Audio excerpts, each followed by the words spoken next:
Welcome to the Restoration Club podcast, a unique platform that combines faith and golf to share stories of individuals in the golf community. We're your hosts, Danny Christiansen and Ryan Grammatico. This podcast delves deeper into the lives of our guests to bring a message of hope, inspiration, and faith.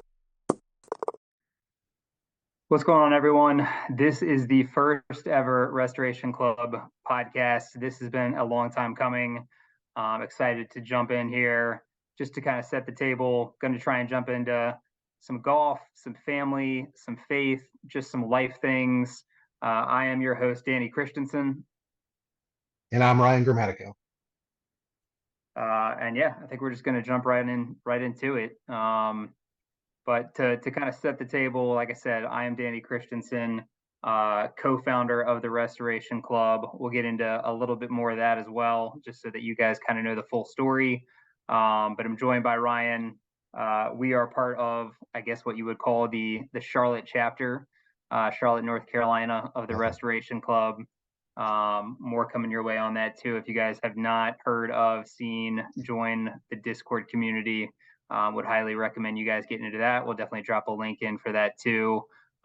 Chapters growing up all over the place. Really excited about that, just to kind of spread the message of what we're trying to do with Restoration Club. Definitely. I think, Danny, you're really hitting some things with those 4 points I'm really excited about, right? Like talking golf, which is always a blast, family, faith, and just life in general, because there's so many parallels between golf and life. And I remember when I first had the option to become a founding member of Restoration Club, the thing that set out was just the name, Restoration. I think there's always been points in my life, and I think in most of us, that have caught on to being restored. And golf is hungry and needs these conversations. And so it's going to be great to kind of navigate through this together. So I'm pretty pumped. Absolutely. No, I couldn't agree more. So with today, maybe we chatted up a little bit about how, again, the connection point is. So you as a founder of this, why don't you tell us how you became connected with Restoration Club itself? Sure. Yeah, absolutely. So Restoration Club itself started over, I would say, just a little over a year ago, kind of coming out of the winter of 2021 into 2022. That was really when it started to formulate and take some structure. But conversations were being had months prior to that. Me being a co-founder, joined by two other guys, one being Jeff Marsh.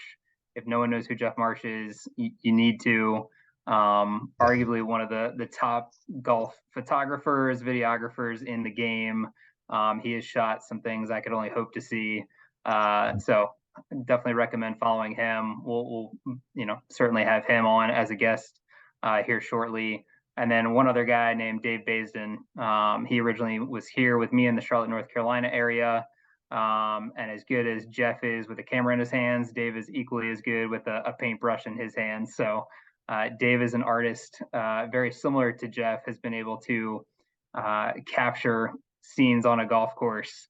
I'm lucky actually to have a piece of his and hope to add more to the collection, but recommend following both of those guys. So, I think Jeff really kind of had what was a community in the golf space, really linking faith, life, everything we're talking about, bringing it to the golf space, having that as kind of the foundation and the anchor.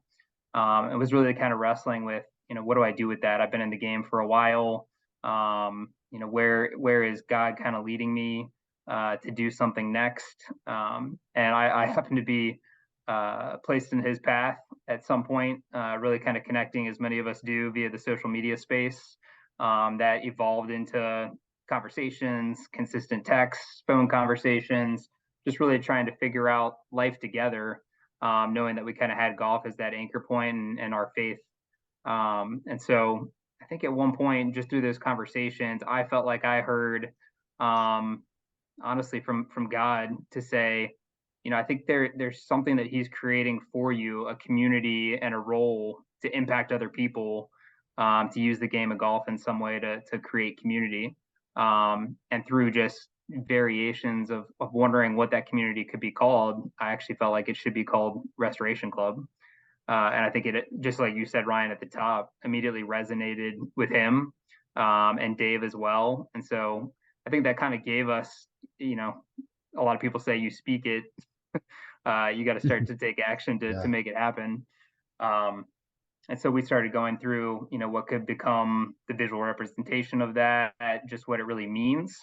And really, it's about bringing guys together, creating community, either introducing them to, or as the name says, restoring them back to a relationship with God, and Jesus Christ, God's Son, and really kind of equipping them and just being available, to make them stronger husbands, dads, brothers, um, and just men in general, to kind of equip them to go back to their households and feel like they're getting through what is the challenge of life a little better, knowing that they've got guys beside them. And again, bringing that all back to using the game of golf to do that. I think a lot of us, Ryan, we'll get into this too. I'm a dad of three. It's kind of hard to step away from life and kind of take in the game as much as we'd probably like to. But when we get those opportunities, the other mentality of using the game, from a faith aspect, is to be intentional with it. I think so many of us have played so many rounds, where we, probably don't use it intentionally. You could probably sit in a cart with a guy for 4 hours and really not know too much about him if you really wanted to. And that's certainly been the case, if I'm being honest, for myself for a certain amount of time. And so I think we just saw that there was an opportunity to change that. So I think that the long play is, as we try to grow the community, try to do things like this through content, creating conversation, having guests, and figuring out where golf plays a part in their life, and how we can kind of grow together in our own faith in pursuing our relationship with God. That's really kind of how it started. And then I'll allow you to jump back in here. We actually created what we thought was, it was deemed the Builders Cup, in Pinehurst, North Carolina. I don't know if honestly there's a better setting it could have been hosted. And that took place in late February of 2022. And so that was really where we wanted to start to set even more of a foundation and a groundwork to say, hey, we think this is a great idea. We think other guys may resonate with this and want to start to create a deeper community. Is that the case? We're not really sure, but we're going to start to reach out to people and see if they, can meet up with us, talk about what this is, play some golf, and see if we can, kind of jumpstart, creating that community in a more intentional way. That's awesome. You're right.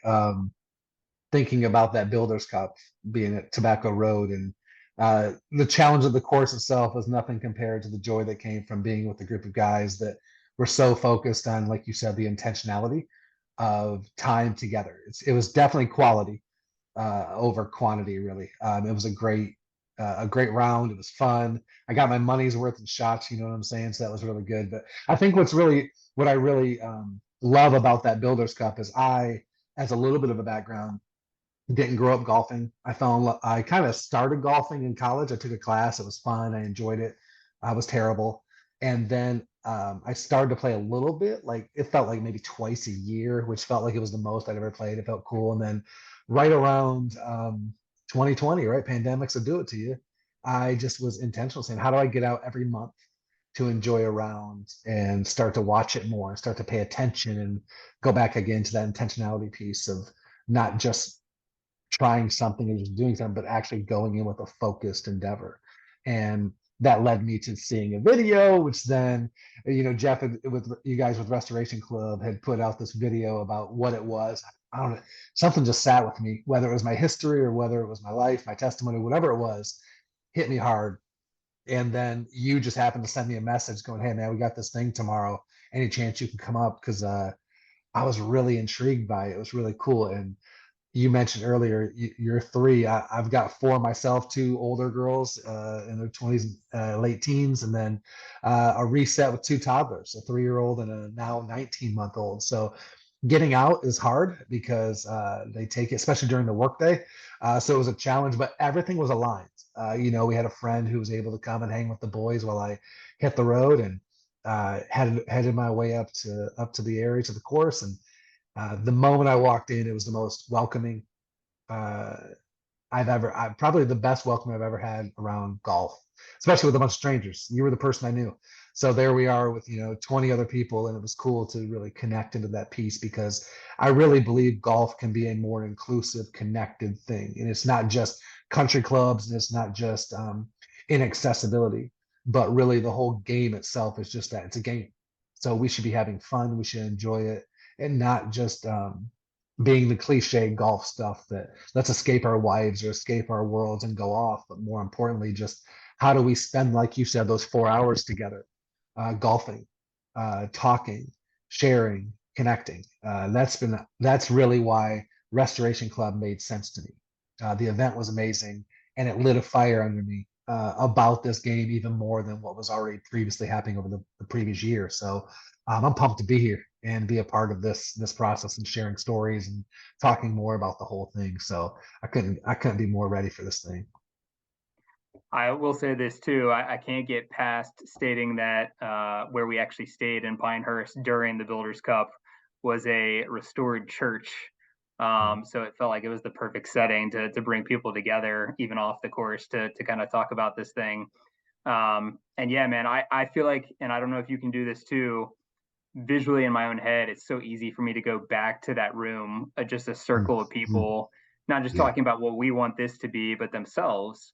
And I think you said it earlier too, during the pandemic, it felt like so many people had a hunger to get out and to be active and to do something, and to probably jump into the game either for the first time or in a more intentional way, like you said, if they hadn't been playing it as consistent as maybe they wanted to, and it afforded them the opportunity to do so.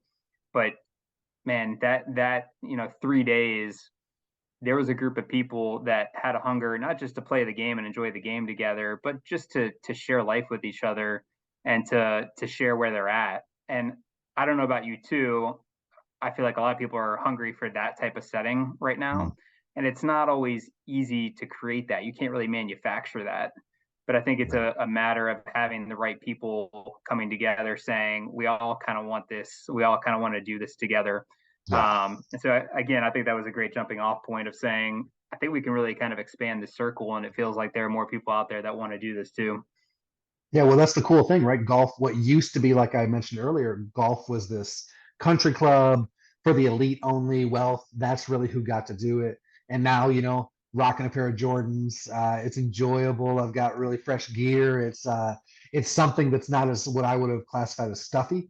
And so becoming that accessible piece of just the golf culture is blossoming. We're seeing so many different people involved in it that we're starting to really see the golf culture take off. And so being in this and watching everybody in that room, like you mentioned, at the old restored church, I think it was called the Church at Pinehurst, I think is what it's Yep. called. The old church. Yep. The old church. Yeah, the old church at Pinehurst. And it was to be able to sit there. And again, the round was great. I love playing golf. It was fun. It was a blast.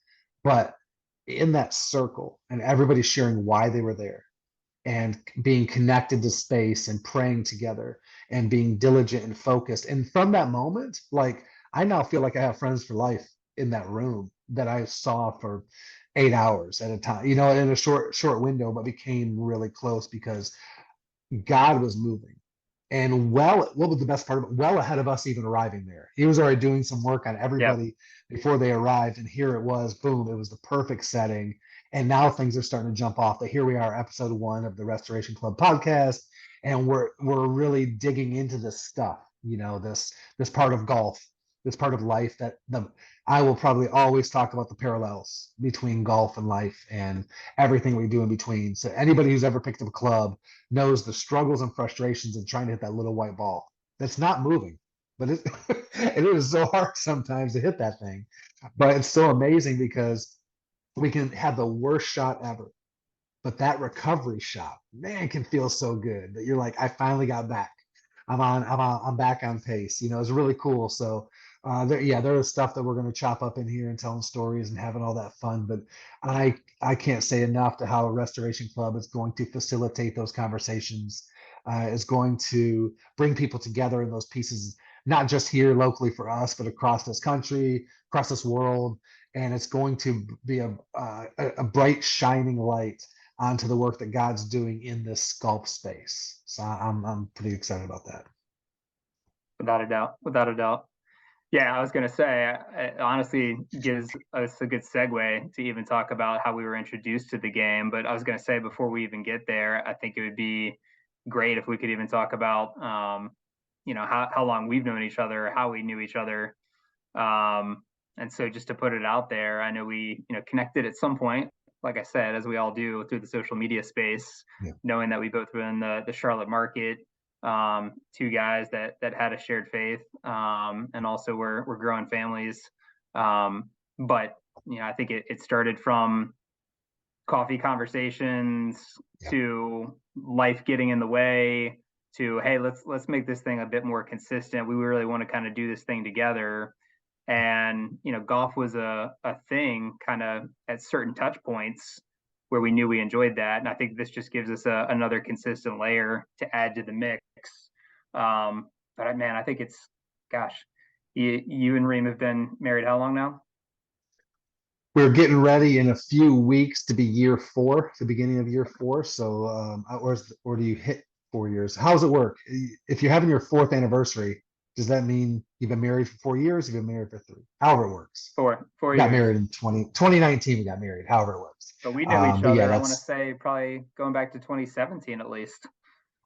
earlier than that, Danny. It would have to be either 16 or 15. I remember again back when I still love Twitter, but not everybody still loves Twitter as much as I do. But we were connected on Twitter and then Instagram. Those things came together, and I remember I got a friend that gave me some tickets to was it Charlotte Hounds lacrosse game.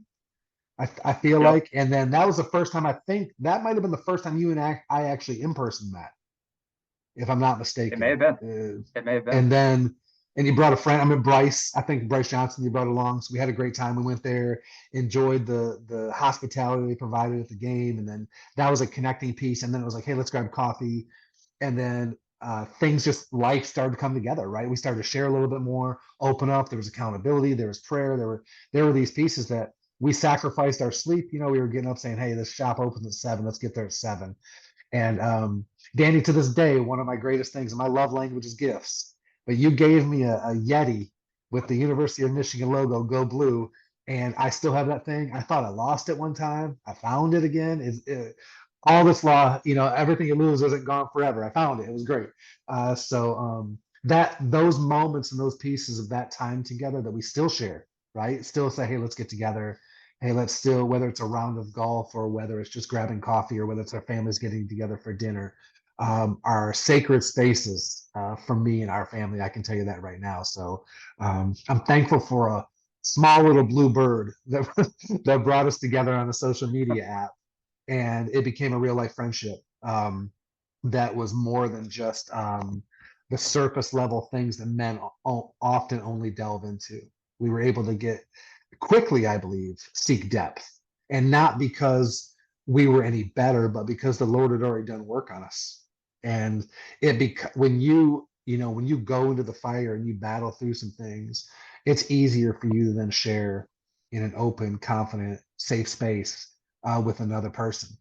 So it's something I think that a lot of men desire and want. They just don't know how to get it. So thankfully we had it, and that's what we're trying to create still, right? We're still trying to get that for anybody who wants to be a part of the process with us. Without a doubt. Yeah, for sure. So I'll go back to what I was stating originally. How did you get introduced to the game of golf yourself? Yeah, I said I grew up not golfing, but my dad did golf.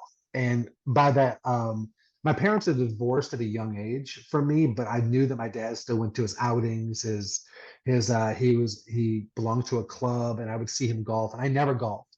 But unfortunately, the year after I graduated high school, my father passed away.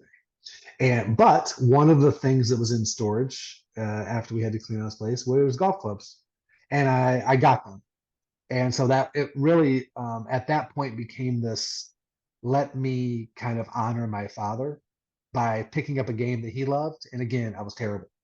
But the first time we went out to a small course in Flint, Michigan, actually Mount Morris, Michigan, called Beechwood Greens, the local 9-hole, we'll just call it a course, if you will. And I remember getting over the ball. A friend was trying to show me how to swing, and I got over it, and I crushed this ball right down the middle. Now, for the rest of the 9 holes, I didn't at all. But that one shot was such an addictive piece that it then started to grow. And I started just really say, let me try to practice. Let me get around people who like golf, and let me try to do this a little bit more. So my introductions was at that 19-year-old age of just trying to honor my dad, trying to figure it out.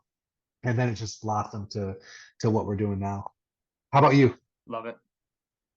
Yeah, honestly, it started pretty young for me, and I think that was because my dad himself was always playing the game. He's always appreciated it. Grew up playing. Um, if he ever hears this, I apologize now. I still kind of hold it against him that he grew up at Congressional Country Club playing. My grandfather, his dad, was kind of grandfathered into being a member there, and I still, Nice. to this day, have never had the opportunity to play there. So he got the luxury of growing up with that. And I myself, and I'm certainly not complaining. Completely other end of the spectrum, though. I grew up on the Sterling Park Golf Swim and Tennis Club 18-hole par 3 course, and Nice. it was a far stretch from what is the Cradle at Pinehurst. Yeah. But arguably, because of the memories I have on it, it's still probably one of my most favorite courses ever. I know we've talked about this before too. It's one of those places, either because of the memories or because I played it so often, I can close my eyes and play the whole course in my head if I want to, Mm, which is still that's pretty awesome. special. Yeah. So I grew up playing there, playing in many tournaments with my buddies, just enjoying the Yeah. game. We get dropped off there in the summer, and you know given $5 for a hot dog and a soda, and Yeah. anything else we needed, and that was pretty much it. So that was kind That's of my awesome. introduction. I have a lot of memories with my dad, stopping at the driving range after work before coming home and meeting up with him there. Um, and then I actually had the privilege of playing in high school.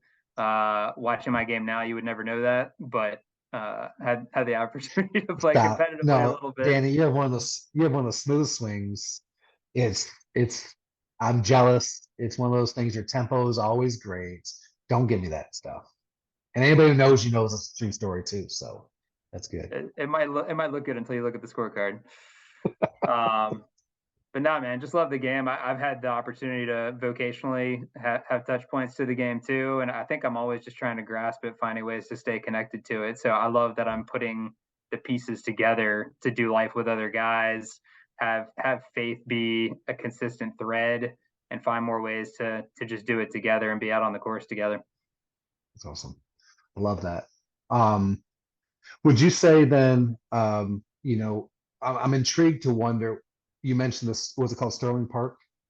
Yeah. Is that when was the last time you had a chance to swing out there? Honestly, it probably has been the better part of maybe 8 to 10 years now. We need a road trip, it sounds like. RC, I would love to. on the move. We'll do a tour. We'll make it happen. I And would then we'll love go to. back to Michigan and play. We'll go back to Michigan and play Beechwood Greens and see how that works out. Hey man, if we can figure out a way to make it happen for as many people that are members of RC, if we can go back and Yeah. play everybody's hometown course and get them to narrate 1 to Come 18 for on. us, that'd be a good time. I am not even mad at this idea. I'm putting that down on our idea bin here. That's awesome. I love it. Cool. Um, Danny, this might be a good point. We'll have this overarching question that will often pop up throughout this podcast with guests that we have on with our conversations. But for you in particular, why golf? One, I think, it's evolved from what I thought as my reason in terms of just loving the game. I would say it's the most humbling, enjoyable sport probably ever created. So you're never going to perfect it. And, I think it's probably faded off a little bit over time as I've grown up and just embraced that I can't put expectations on myself, but I still got a little bit of a competitive edge to me. Um, I think it's allowed me to appreciate what it is more than just being so worried about what my score is every time I go out there.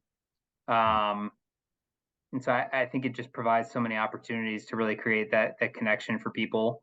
And like I said earlier on, I think now is a great opportunity to take a step back and see how you can build relationships with people, how you can get deeper with people, having that set aside time to be out on the course together and not focus so much on technique or skill or whatever it is that you're doing, but just enjoy the time that you have with people. I've heard someone recently say it's one of the only things we have now, arguably, where you can step away from whatever you're doing for 4 hours and someone could say, why weren't you answering my calls? Or why weren't you responding to me? And you say, oh, I was golfing. And most people will say, oh, okay, I get it. Yeah. And you Yeah, can't really do that with too many things these days. So if you can exactly. actually, find purpose in stepping away to be able to play the game, I feel like now, my why is I want to connect with more guys. I want to use it for more than just, why I enjoy playing the game. That's really good. I love that. I'll throw it back to you.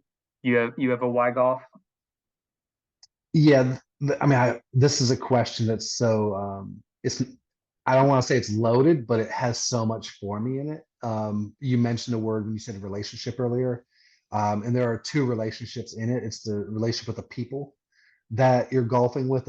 I'm an encourager. I love it. I enjoy when um, I love being around encouragers too. Like when you golf with someone who's really positive, no matter what they're doing, if they just shanked a shot or they just hit a 300-yard drive or dropped a wedge straight to the pin, people that can kind of get back into it and just make it enjoyable. I really love that. It's something that really just gives me energy.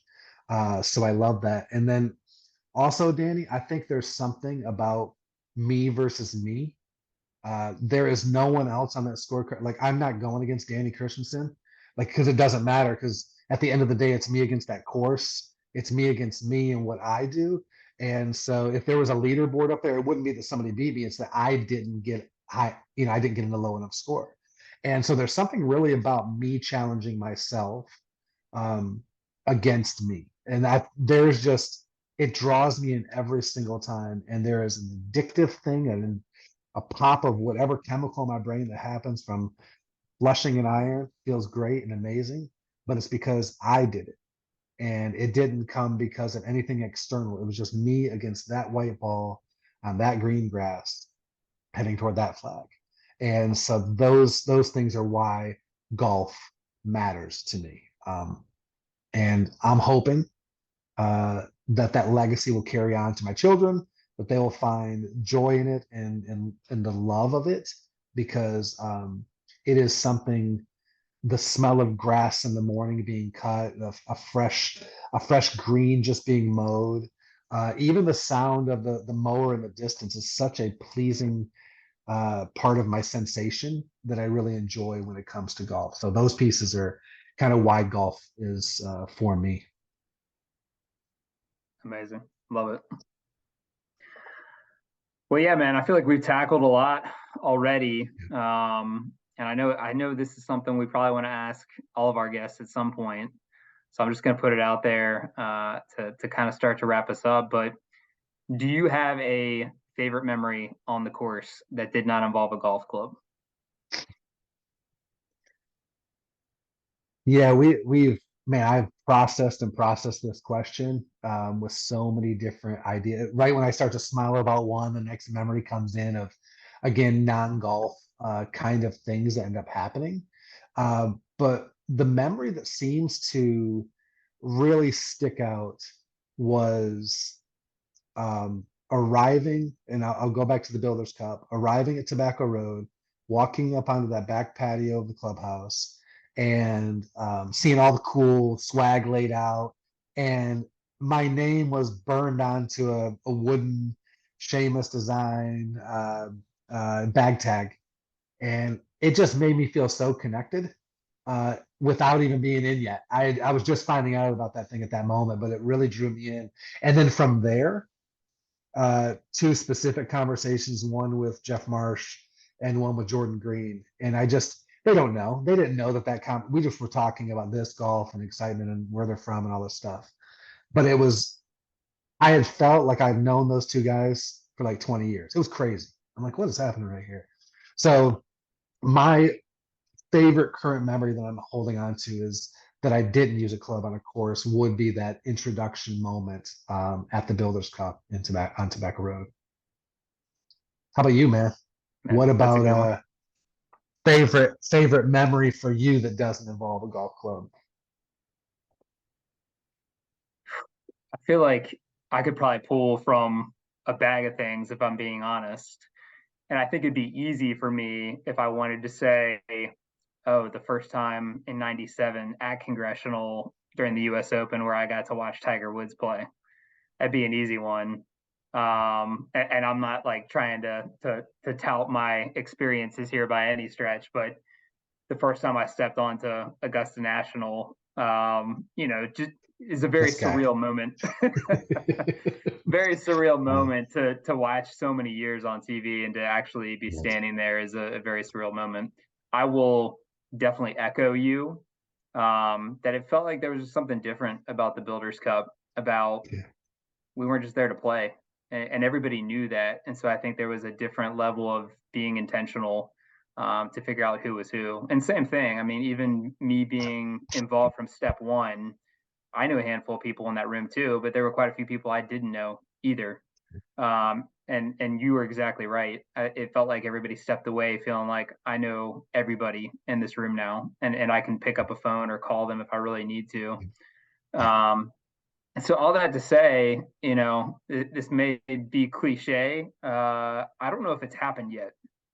Because I think there's going to be so many more moments that hopefully, what this community is creating is the opportunity for us years down the road. And I love that you said, hoping this is going to be generational and impacting your own boys, all three minor boys. So I'm hoping I get to share the game with them too. And I think this is maybe hopefully creating a structure or an expectation of what a round of golf can look like, not just with each other, but our kids and other spheres or other communities. And honestly, I specifically remember asking you questions while we played at the Builders Cup. And I think because of that, granted, I already know you and I know, how intentional you are and how willing you are to respond to those things. The reality is, and I'm going to try and keep this tight, like that's not everybody. And that's as guys, I don't think most guys are wired to kind of break down those walls to respond to questions or to be intentional to ask questions. And I think we just got to push past that awkwardness because, while I claim to be a extroverted introvert, I love networking with people, asking people questions, getting to know people. And so I think ever since the Builders Cup, for the most part, every round I've been intentional to check in with people, to ask questions, to not allow it to just be another 4 hours, trying to score low. That's good, man. I love, Danny, I love the idea that you're saying, because again, you've had a lot of good golf memories, but like that the best hasn't even happened. We are letting God lead the charge ahead of us. And so I can echo and hear that and realize that the intentional piece of making more good memories with golf will be in such a fun thing that we can do through Restoration Club as we invite people into that journey, as we share, hey, join us now, get this thing, check out what we're up to. Those kinds of things would be really cool. So I'm really excited about being able to make more memories. Right, that's gonna be a blast.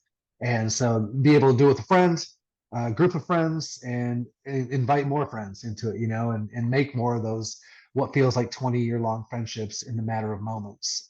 Being an open, inviting, accessible space for golf, for people to enjoy. Couldn't be more excited about what we have coming up. Completely agree with you. Yeah, I think we're only setting the table, only scratching the surface right now. So I think we've got plenty more to come. And excited to bring them to you guys. So stay tuned. Definitely follow along. We'll drop all of the social links and everywhere you can find us in the description. But we appreciate you guys. Look forward to the next one. Thanks for listening to the Restoration Club podcast. Until next time, keep swinging. Keep swinging.